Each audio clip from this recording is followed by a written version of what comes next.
Good morning students. तो आज हम पढ़ेंगे क्लास 9 साइंस चैप्टर 1 पार्ट 3। तो हमारा आज का टॉपिक है एवेपोरेशन। हमारा आज का टॉपिक है एवेपोरेशन।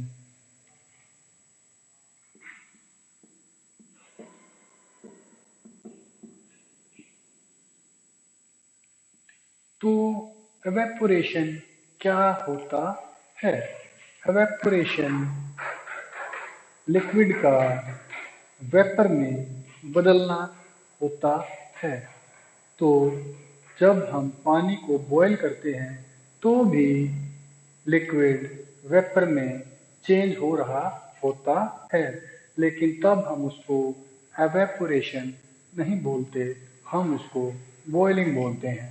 तो बॉइलिंग और एवेपोरेशन में डिफरेंस होता है।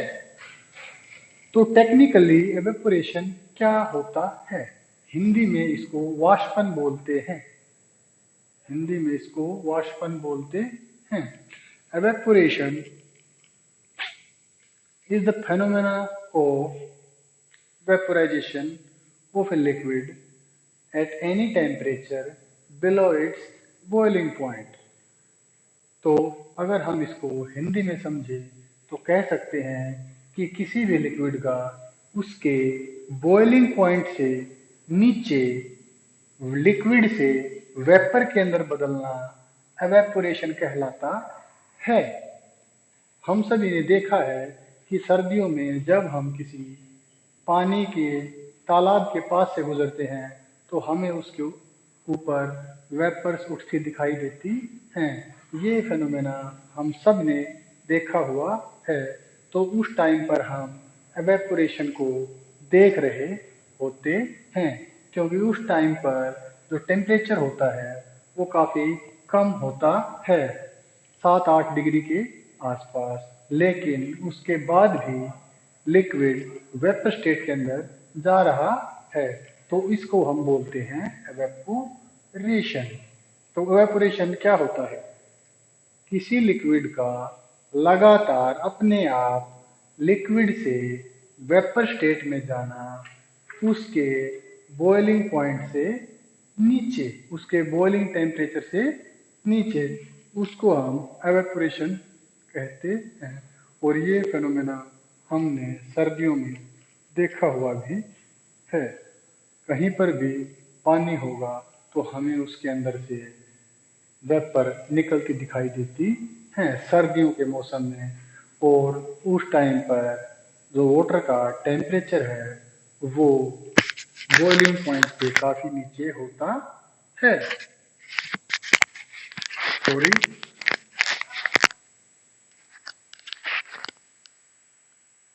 तो ये था evaporation.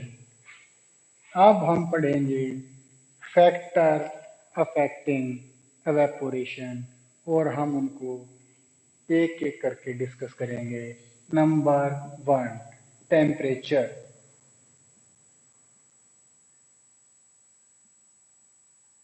Temperature. Number 2, humidity. Number 3,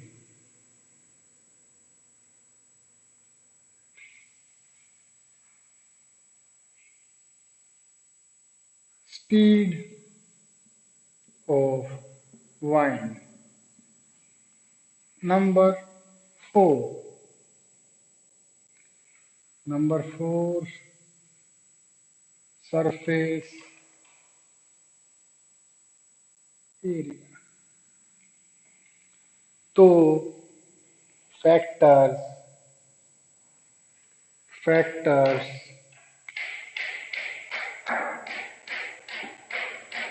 affecting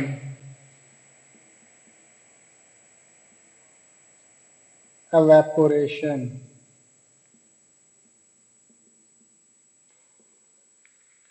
तो ये 4 फैक्टर हैं जिनके ऊपर एवेपोरेशन डिपेंड करता है। Number 1, temperature.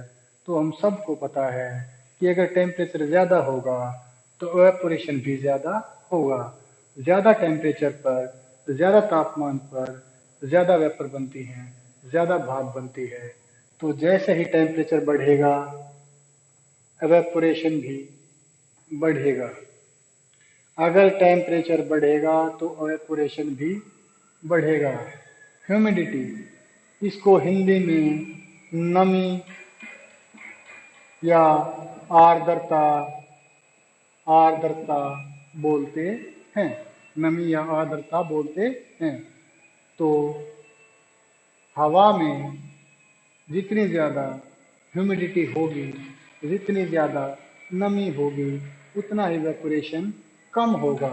तो हम कह सकते हैं कि अगर नमी बढ़ेगी, ह्यूमिडिटी बढ़ेगी, तो इवेपोरेशन घटेगा। तो इवेपोरेशन घटेगा।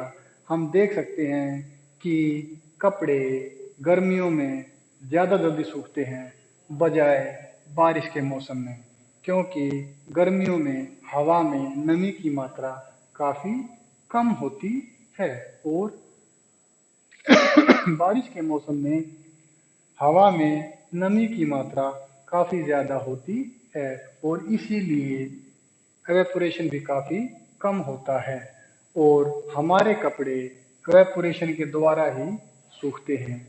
हम क्या करते हैं, हम कपड़ों को धोने के बाद धूप में डाल देते हैं, तो धीरे धीरे एवेपोरेशन के द्वारा सारा पानी वेपर में बदल जाता है। तो अब है स्पीड ऑफ वाइंड। तो जैसे ही हवा की गति बढ़ेगी, एवेपोरेशन भी बढ़ेगा। कैसे? आप देखिए कि अगर हम कपड़ों को बाहर धूप में डाल दें, तो अगर उस दिन हवा चल रही हो तो कपड़े ज़्यादा जल्दी सूखते हैं, क्योंकि जैसे ही हवा चलती है तो वेपर बनती हैं और वे वेपर्स हवा के साथ कपड़े से दूर चली जाती हैं और कपड़े के पास ह्यूमिडिटी की कमी हो जाती है और ह्यूमिडिटी की कमी होगी। अगर ह्यूमिडिटी घटेगी तो इवेपोरेशन बढ़ेगा, अगर ह्यूमिडिटी बढ़ेगी तो इवेपोरेशन घटेगा। अब है सरफेस एरिया। लिक्विड का सरफेस एरिया जितना ज़्यादा होगा, उसका रेट ऑफ इवेपोरेशन भी उतना ही ज़्यादा होगा। अगर सरफेस एरिया बढ़ेगा तो एवेपोरेशन भी बढ़ेगा। हम देख सकते हैं कि अगर 1 लीटर पानी को मैं एक इस टाइप के कंटेनर में डाल दूं, ये मान लीजिए 1 लीटर का कंटेनर है, और मैं उसी 1 लीटर पानी को किसी इस तरह चौड़े तले के कंटेनर में डालूं, तो हम देखेंगे कि थोड़ी देर के बाद इसमें पानी कम रह जाएगा बजाय इसके, क्योंकि इसका सरफेस एरिया ज़्यादा है तो इस पर एवेपोरेशन भी ज़्यादा होगा। क्योंकि इसका सरफेस एरिया काफ़ी कम है तो एवेपोरेशन भी काफ़ी कम होगा। तो ये थे factor affecting evaporation. Factor affecting evaporation. अब हम इसकी कुछ एप्लीकेशंस देखते हैं। हमने देखा है कि हम गर्मियों में कॉटन के कपड़े पहनते हैं, हम सूती कपड़े पहनना ज़्यादा पसंद करते हैं, क्योंकि कॉटन जो सूती कपड़े होते हैं वो हमारे पसीने को ज़्यादा जल्दी सोखते हैं और कॉटन के द्वारा एवेपोरेशन भी ज़्यादा होता है, तो हमें थोड़ा ठंडक का एहसास होता है।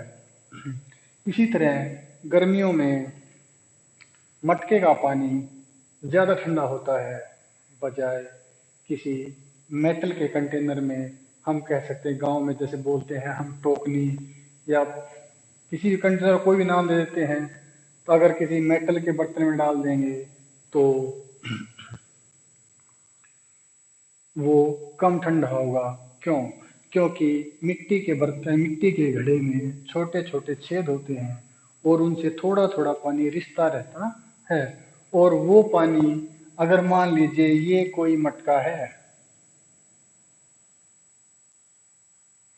तो मान लीजिए ये इसकी दीवारें हैं। अगर हम इसको थोड़ा जूम करके देखें तो ये इसकी दीवारें हैं। तो आप देखिए कि थोड़ा थोड़ा पानी यहाँ से रिसता रहता है। और जैसे ही ये पानी रिस कर मटके के बाहर आता है, यहाँ इसके आसपास हवा में मौजूद गर्मी का प्रयोग करके ये वेपर्स में बदल जाता है और हवा में चला जाता है। और मटके की जो बाहरी सतह है वह ठंडी हो जाती है और मटका ठंडा होता है और उसके अंदर रखा पानी भी ठंडा होता है। Thank you. तो आज के लिए आपको इतना काफ़ी है, बाकी हम कल पढ़ेंगे।